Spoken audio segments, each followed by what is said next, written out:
formidable robot.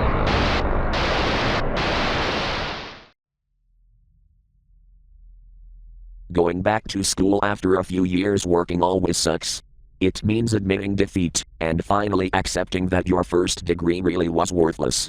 But after about 5 years of floundering about and gaining a rough sort of maturity, it was the decision I finally made. It wasn't hard to get back in. I downgraded from a big-name university to a local school that produced degrees intended for people interested in actual careers. My first semester was a strange one.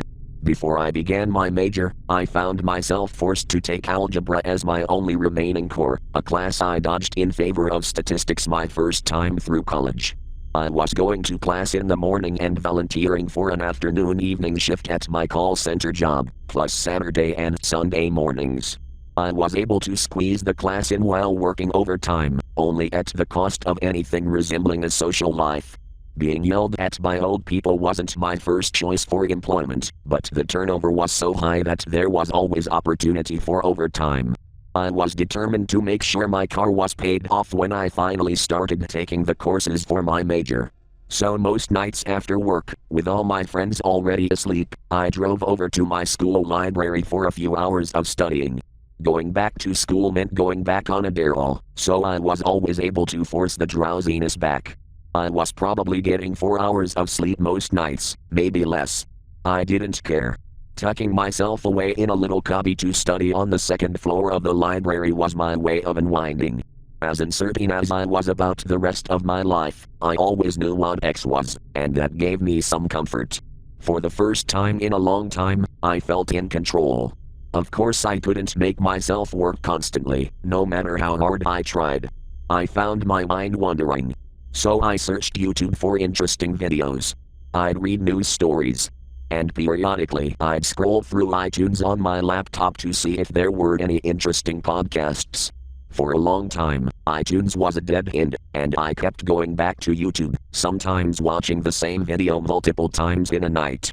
The only thing I firmly remember watching, out of all the dozens of videos I undoubtedly checked out, was the teaser for M. Night Shyamalan's Tales from the Crypt series, the one they ended up not making after all. The more I came to the library though, the more I began to feel alone. I would sometimes lose track of how long it had been since I'd seen my friends, and every time I saw my mother, she'd comment on how I never came over anymore. I suppose for a lot of people not seeing your mother often isn't unusual, but I was literally a 2-minute drive from her. I'd send Facebook messages when someone was on, but more often than not, anyone I wanted to speak to was asleep. I don't know how many times I got a reply. "Hey dude, can't really talk, about to pass out." This isn't to say that I was physically alone, mind you. There were almost always a few other people studying at the same time as me. Plus the school had 2 librarians, a large bearded student worker and a thin scrap of a lady, who I always waved to on my way to the elevator. But if they knew my name, it was only because I might have checked some headphones out once when I forgot mine, and had to let them scan my ID. The monotony was broken though, at some point between my second exam and my third. On yet another scan through iTunes, I found a podcast I hadn't seen before. The Lost Cases, an exploration of lesser-known missing persons. It had 13 episodes, being uploaded sporadically every week or two. I'd tried listening to a few creepy podcasts before, but they'd never quite caught my interest. True crime was all either rehashes of the same half-dozen stories that sold to their audiences. Yes, a woman disappeared on a Disney cruise ship, I get it, or some amateur with god-awful audio. There are so many people who think they know how to do podcasts that it's almost impossible to find a legitimately creepy voice. But Lost Cases didn't fall into those traps. It had 2 narrators, and both of them sounded experienced. A male speaker would read off statistics and data surrounding the missing persons cases, and the female counterpart, neither of them ever credited, would then cover a variety of theories about what happened to the person. Usually though it would be pretty clear which of the theories she believed. She'd give maybe 15 to 30 seconds each to a list of theories, then spend 6 to 8 minutes on one in particular. Strangely, the theories she expounded upon most weren't even the most rational. More often than not, her theories sounded batshit insane. The first episode was Muhammad Davis, a black Muslim convert from Rhode Island. I googled the hell out of every possible search term the whole time I listened to this first one, but couldn't find anyone else who had covered the case. According to the narrator, Davis had been a union activist trying to arrange an employee buyout of a tour boat company. As creepy as the voice sounded, the only remotely notable thing about him was that he disappeared on July 30, 1975, the same day as Jimmy Hoffa. The female narrator gave several theories, but seemed pretty intent on the idea that Hoffa was one of numerous union representatives murdered that day as part of an intimidation tactic.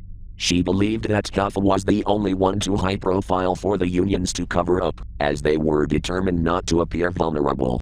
At this point, with nothing else on Google about Davis, I was already starting to wonder if the podcast was just fiction, but the second episode did at least show up in a Google search. There was only one article, though it was from the local paper of the town where the disappearance occurred. There weren't many details either, it just reported that a little girl was missing. Tiffany Janice Martin was 10 years old when she went missing at some point in spring of 2012. I say at some point because her mother had apparently gone crazy when the family moved to South Carolina. The mother, Stacy Martin, was a well-off widow whose husband had been insured up the ass before dying on a business trip several months early. Her move from Utah to South Carolina was prompted by her decision to leave the Mormon church following his demise. Before moving that January, Stacy had been hired at a new job and paid a year's rent in advance on an apartment. That was the end of it though. She moved into the apartment with Tiffany, and the landlord didn't see her again. She never showed up for work, her new employers couldn't get her to answer her phone, and Tiffany was never formally enrolled in school. 6 months later, the one relative she had left Utah on good terms with became suspicious about her failure to respond to Facebook messages and called the police. They found Stacy alone in a trashed apartment, living off cans of black beans, despite still having plenty of money in the bank. When asked about Tiffany, she became evasive. Eventually it was determined that she had experienced a mental breakdown, no shit, and she was committed to a psychiatric institution. The local DA apparently debated charging her with child neglect, lacking a body or a witness for more, but she was found unfit to stand trial. She died less than 2 years later. For this one, the narrator was insistent that Tiffany's father had faked his death. His wife's insanity was caused by a neurotoxin he gave her to keep her from telling anyone that he came back and took his daughter with him. The fact that Stacy had all the money was proof he must be part of some kind of conspiracy, because otherwise he wouldn't have had the funds needed to do any of the things the narrator claimed he'd done. I felt like the circular logic had to be intentional. Over the next few nights, I gobbled up the remaining episodes during my study breaks. I still remember more than I should. Kate Phillips, a distant relative of H.P. Lovecraft, who supposedly took part in a THC-fueled orgy on Wilperdisnat, and was gone when everyone else regained their senses. Either Cthulhu is real, or a government conspiracy. This one gave 2 serious options. Matthew Gibson, a sculptor who disappeared after offering a $100,000 reward for anyone who could help him retrieve the 20-foot statue of President Buchanan that he insisted had been stolen, despite no record of him ever producing such a statue. Unwitting dimension hopper. Max Doherty, a private detective who, weirdly enough, apparently took Matthew Gibson's case and disappeared after phoning his wife that he'd found the statue. Actually unrelated to Gibson, Doherty had been eaten by sewer-dwelling cannibals. After the second story, I stopped Googling. I didn't really want to know if the stories were true by that point, they were just fun. I found myself mentally debating if the people making the podcast were sincere or just trolling. I was also really surprised that there weren't more viewers. I don't think any of the episodes had been rated more than a few dozen times. I tried to find it on Facebook to like it and share, but it didn't seem to be anywhere on social media. I think it took me a week, maybe 2, to get through all the episodes, and I was hoping that another episode would drop soon after I finished it. I didn't want to wait for more. I remember the 14th episode was posted the night after I finished the 13th. I was excited. It seemed like great timing. I was a little weirded out when I saw the title. Jacob Cole. My name. It wasn't an unusual name though, so after a moment I recovered. I just plugged in my earbuds and hit play, thinking it would be kind of cool to hear a story about someone with the same name as me. I was also happy that tonight the second floor was mostly empty. From my cubby, I could only see one other person, an Asian girl zooming through some flashcards over and over again, evidently nervous about a test. Fewer people around me made the atmosphere creepier. Then it started. The first narrator gave my name, then my birthday, then the city I was born in, then he just kept listing things about me. Within maybe 60 seconds, my eyes were wide. I tried to slow my heart, and told myself it was a prank.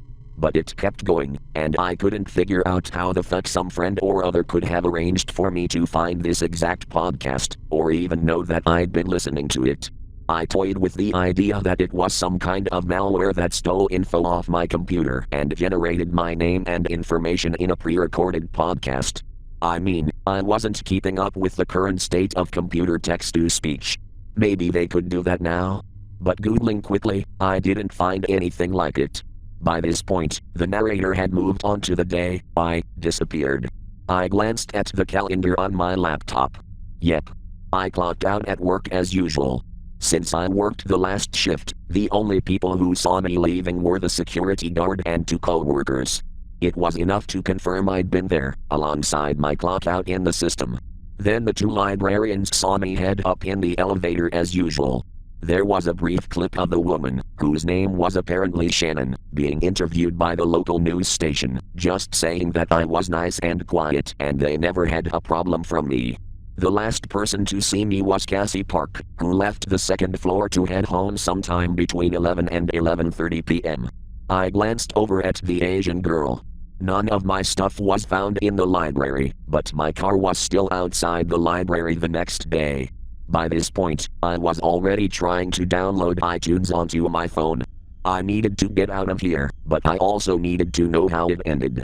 Unfortunately, getting a signal inside the library was just about impossible, and the college Wi-Fi was slow as shit.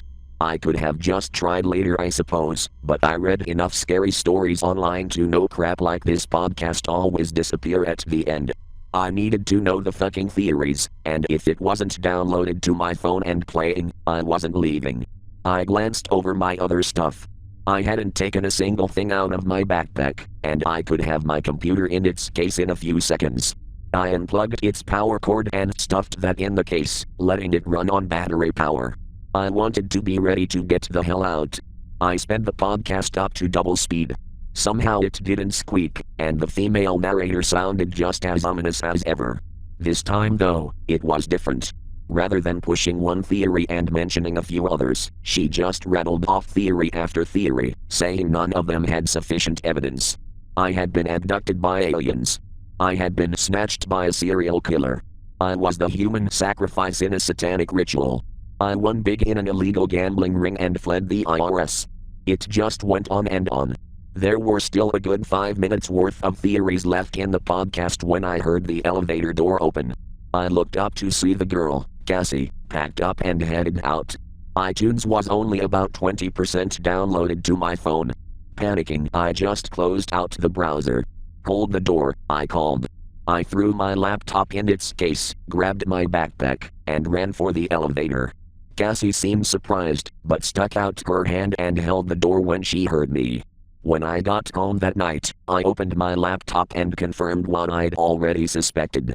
The fucking podcast was gone. It wasn't downloaded, and as far as iTunes could tell, it didn't fucking exist.